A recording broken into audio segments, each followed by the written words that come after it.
How do artists get such realistic drawings of people? Well, a lot of artists use a photo reference, and they either shoot the photo themselves or they find the reference photo online.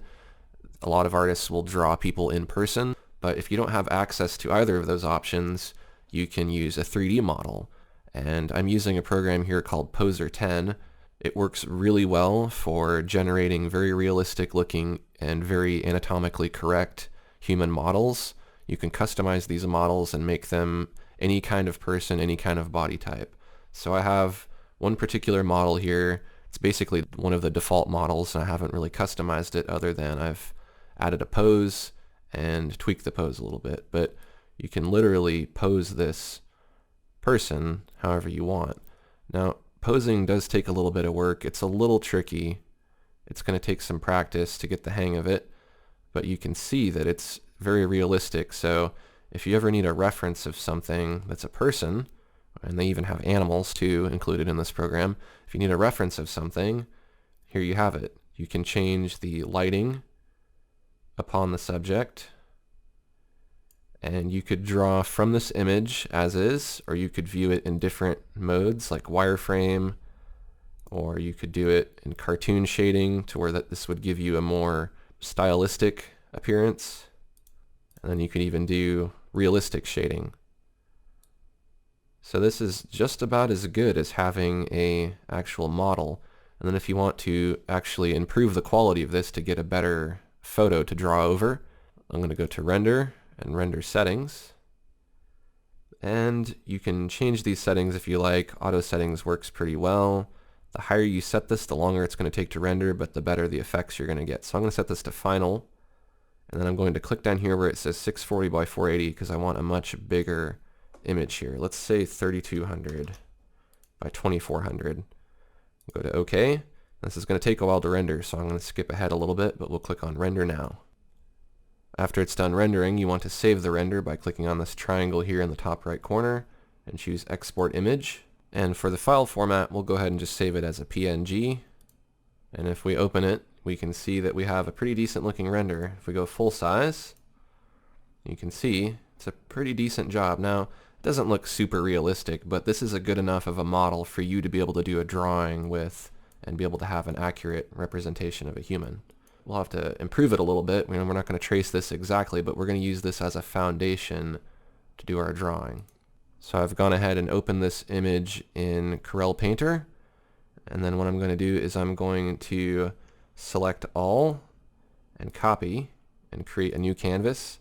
And I'm going to make this a specific size because this render is just whatever size it rendered at. So I'm going to think about how I want to print this, and maybe eventually I want to print this at 11 by 14. So I'm going to set my dimensions to that, and I'm going to paste that image in. Now if that image comes in too big or too small, I can resize it. So I'm going to choose Free Transform and hold Shift while I scale this up till we get something like that. Click the check to commit, and we'll move it down. The top of the head got cut off, but that's okay. We could go ahead and fill that in, and maybe we could crop this a little bit tighter by making the subject bigger. So I'm going to choose Free Transform again. We'll go with something like this. Now let's go ahead and name our layer so that we know what it is. We'll call it Reference, and we will turn down the opacity of that layer. We'll create a new layer, put it below it, and we'll call it Sketch.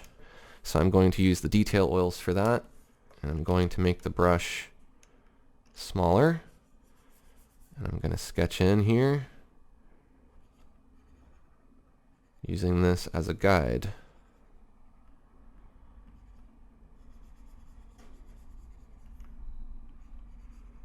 If you have trouble seeing your reference, you can always turn up the visibility a little bit. I like to keep it kind of dim, but it's really up to you how you want to do it. Now up here I'm going to have to use my imagination and decide how high the head should go.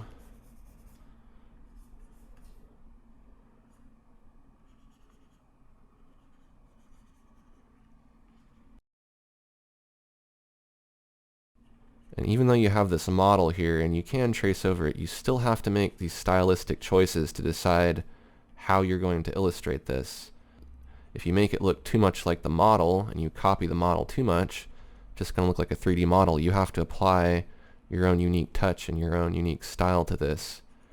I'm going to wait on the pupils, and I'm maybe going to change the position of the eyes. So I'm going to wait on the pupils and the iris. Fine with this eyebrow position here. But of course you could change the eyebrows to a different expression if you wanted to.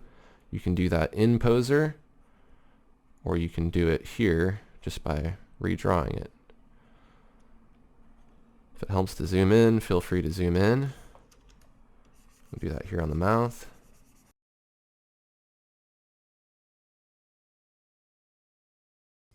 I don't like the way that the breasts rendered here, so I'm just going to make them a little bit smoother.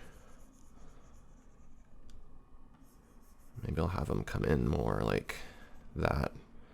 You can feel free to make these changes however you like.